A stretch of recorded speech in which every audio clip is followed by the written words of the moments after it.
পাহাড়ের পাশে এক ছোট্ট জঙ্গল ছিল।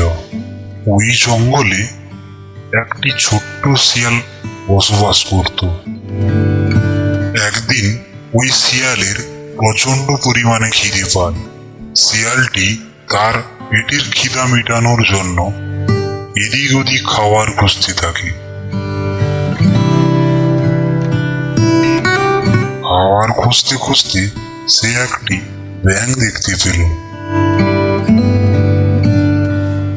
ওই ব্যাঙটি তখন কীটপতঙ্গ শিকার করছিল।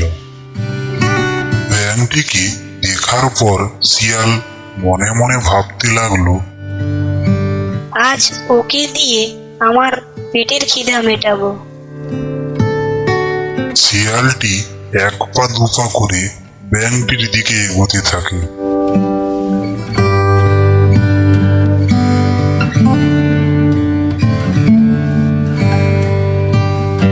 যখন সে ব্যাঙটিকে কামড় দিতে গেল, তখন একটি কচ্ছপ তার লেজে কামড় দিল।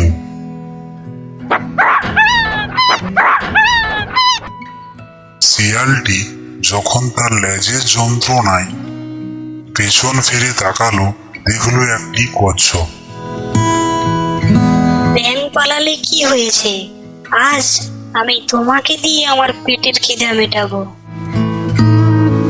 এই বলে শিয়ালটি কচ্ছপের শক্ত খুলের উপর কামড় বসাতে থাকে।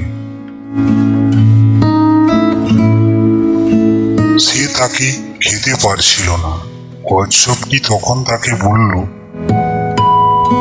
তুমি আমায় খেতে পারবে না। শিয়ালটি তখন তার গলাতে কামড় বসাতে চাইল। কচ্ছপটি তখন তার গলা সমেত মুখ তার খোলের মধ্যে ঢুকিয়ে নিল। শিয়ালটি তখন তার পায়ে কামড় দিতে চাইল। একই রকম ভাবে কচ্ছপটি তার পাগুলো তার খোলসের মধ্যে ঢুকিয়ে নিল।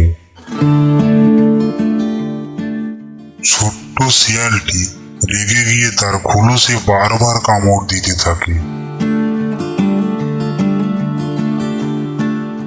বারবার কামড়ের ফলে শিয়ালের দাঁতগুলি ব্যথা পায়। শিয়ালটি তখন রেগে গিয়ে কচ্ছপকে বলল, আমি তোমাকে আকাশ থেকে ফেলে মারবো। কচ্ছপটি তখন বলল, আমি অনেক দিন আকাশে উড়িনি, আজকে আমার আশা পূরণ হবে, তোমাকে অনেক ধন্যবাদ।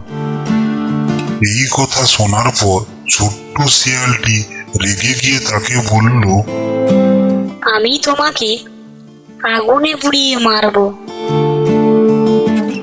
অনেকদিন জলে থাকার কারণে আমার শরীর ঠান্ডা হয়ে গেছে, আমার গরমের প্রয়োজন, এই উপকার করলে আমি অনেক খুশি হব। ছোট্ট শিয়ালটি আরো বেশি পরিমাণে রেগে গিয়ে বলল, কচ্ছপ কচ্ছপ, আমি তোমাকে এই পুকুরের জলে চুবিয়ে মারবো। কচ্ছপটি তখন চিৎকার করে বলল, আমায় পুকুরে ফেলো না, আমায় পুকুরে ফেলো না, আমি মরে যাব। শিয়াল তখন আনন্দিত হয়ে কচ্ছপটিকে পুকুরের জলে ছুঁড়ে ফেলে দিল।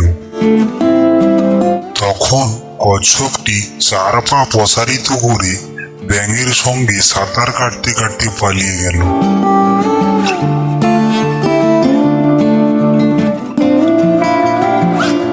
বনের চালাক প্রাণী শিয়াল তখন ছোট্ট কচ্ছপের কাছে প্রতারিত হলো।